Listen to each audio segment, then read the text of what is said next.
when I was a kid, I wanted to become a graphic novelist.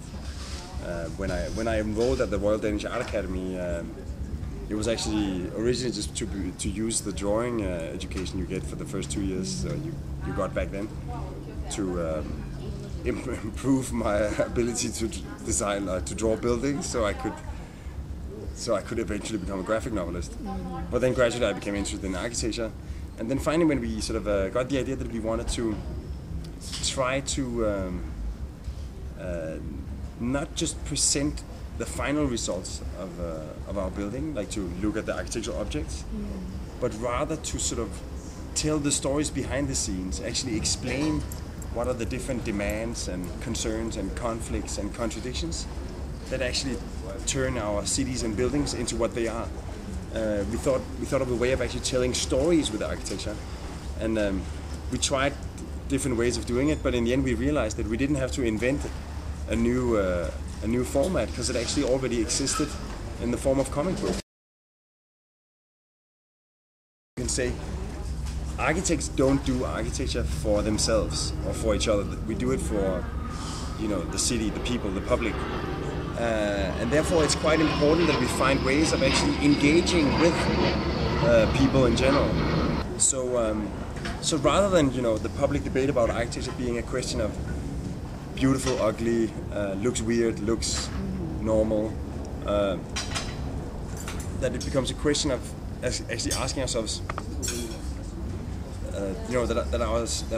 that buildings should look different because they perform differently.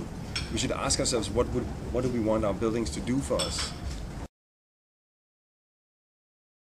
And also you can say the conditions of an architect is that as an architect you can never do anything on your own.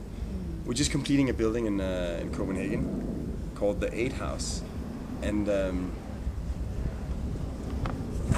there's probably been 300 or 400 different individuals involved in realizing that building. So if you're not capable of actually transmitting, not only within the team in the office, but also with all of the collaborators, the consultants, the engineers, the clients, the city architects, the lawyers, the investors, the neighbors, if you can't involve all these people in what this idea is all about, it will never be materialized. So it's a major role for the architect, is the capacity to transmit and communicate ideas. Somebody asked me, so what's the future of architecture? And I think at least the future city is what we're doing now. Essentially, what we do now is what we're gonna have. What we have now is what some of our ancestors did in the years before us. So I think every time you're intervening, you should try to look and listen, see how life has evolved, and see how we can sort of accommodate it in new ways, if we can expand the possibilities for human life. So I think that every building matters, every master plan, every park, every sidewalk actually is one step in this sort of constant evolution of the city.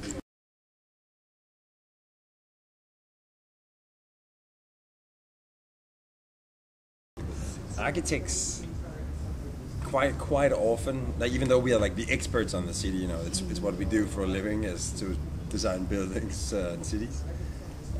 So we should also almost be the ideal visionaries in sort of coming up with new visions for the city, or proactive ideas of how the city should evolve. But quite often we are waiting for those with power, the politicians, or those with money, the investors, to take initiative to announce a master plan, or to announce a competition, or to call up and hire an architect to do a project for a site. And I think, so in many ways we are almost like cooks that are doomed to cook with ingredients that other people have purchased for people that other people have invited. So I think, I'm not sure if it's a new role or if the role has always been there, but I think architects should be able to access the concerns and demands of the political debate or the public debate sort of to really find out what is the agenda, what are people concerned about, what do they want, what are they missing out on, what are they dreaming of, and then come up with visions of identifying that these are the concerns and demands, and this is how we can get there.